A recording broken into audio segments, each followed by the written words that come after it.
So I want to make sure that I'm straight on the progression here. Caleb Williams, of course, will start here in 2023, move on to the NFL. Malachi Nelson is a 2023 signee, correct? Mm-hmm. So he gets the one season as an understudy to Caleb Williams, moves into the part in 24, then the succession, okay, as a 24 commit and signee, Dylan Raiola, presumably then follows the same pattern, um, maybe sits for 2 years, possibly. Yep.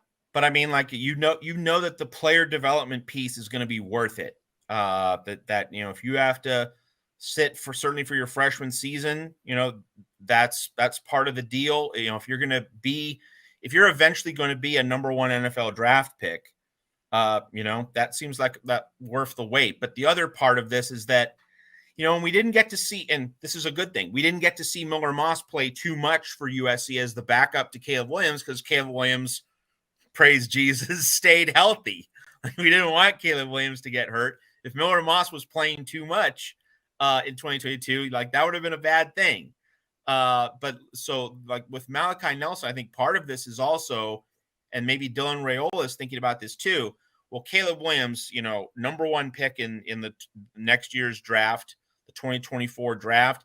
I mean, like there's no guarantee that Malachi Nelson is naturally going to ascend to that same height. But the other part of this is that in terms of Dylan Raiola's line of thought is that, if Malachi Nelson isn't, the next golden child, if he isn't the next quarterback who just absolutely hits the jackpot, Spencer Rattler is the one that got away for Lincoln Riley. Let's say that hypothetically that Malachi Nelson has a Spencer Rattler-like career trajectory, then Dylan Raiola might have a chance to get more reps. But even then, if there's an injury to the number one, then the backup, if he's really good, can step in and have his moment. And let's remember, before Lincoln Riley came aboard to USC, we've seen USC backup quarterbacks have a lot of success. JT Daniels getting injured in 2019, Keaton Slovis taking over and, having a really good freshman season in 2019. And when Slovis got injured in the Utah game, third stringer Matt Fink came in and played well. So obviously that wasn't under Riley, but it just underscores the point that, if an injury does happen, can you be ready? Can you take the reins? And I'm sure Lincoln Riley with Nelson and also now with Raiola, I'm sure the conversation has come up.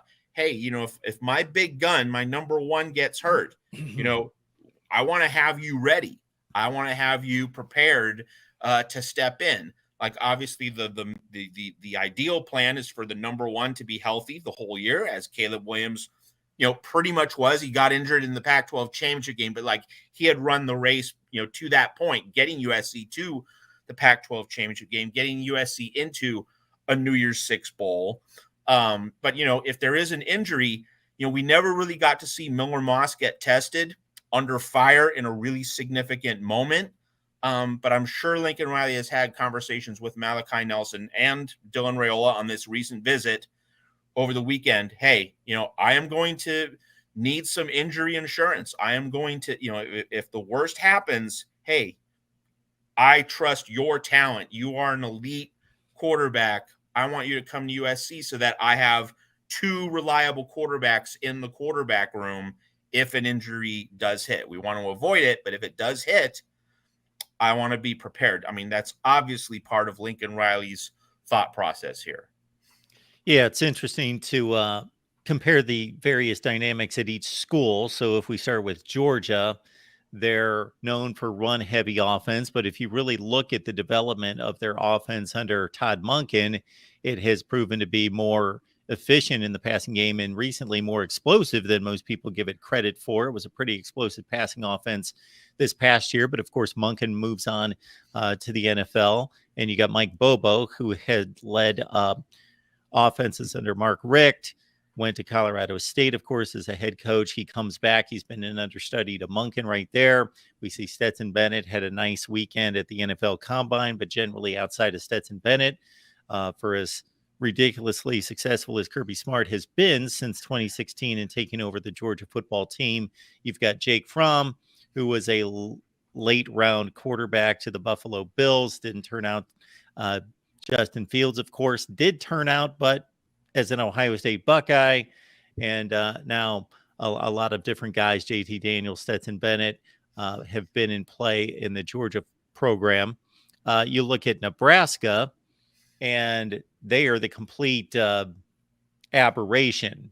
They have the hometown, draw there in terms of legacy. Again, as we mentioned off the top of the show, I guess one thing that I take into consideration here is if Scott Frost is still the head coach at Nebraska, I would think that would take them far away from any consideration because the proof of concept would have been the proof of concept was that you lose and you blow football games and you don't know what you're doing. The Matt Rule factor is he can sell them on expected proof of concept and what he's accomplished at Temple and Baylor, and that he's coached in the NFL as well. And then, of course, Matt certainly outlined the USC factor and what they bring to the table. So Dylan Raiola at USC over the weekend. The previous weekend at Nebraska, he's made his trips to Georgia. Those appear to be the three. Ohio State, a commit early on, but seemed to be out of the running. And those three are in play for one Dylan Raiola.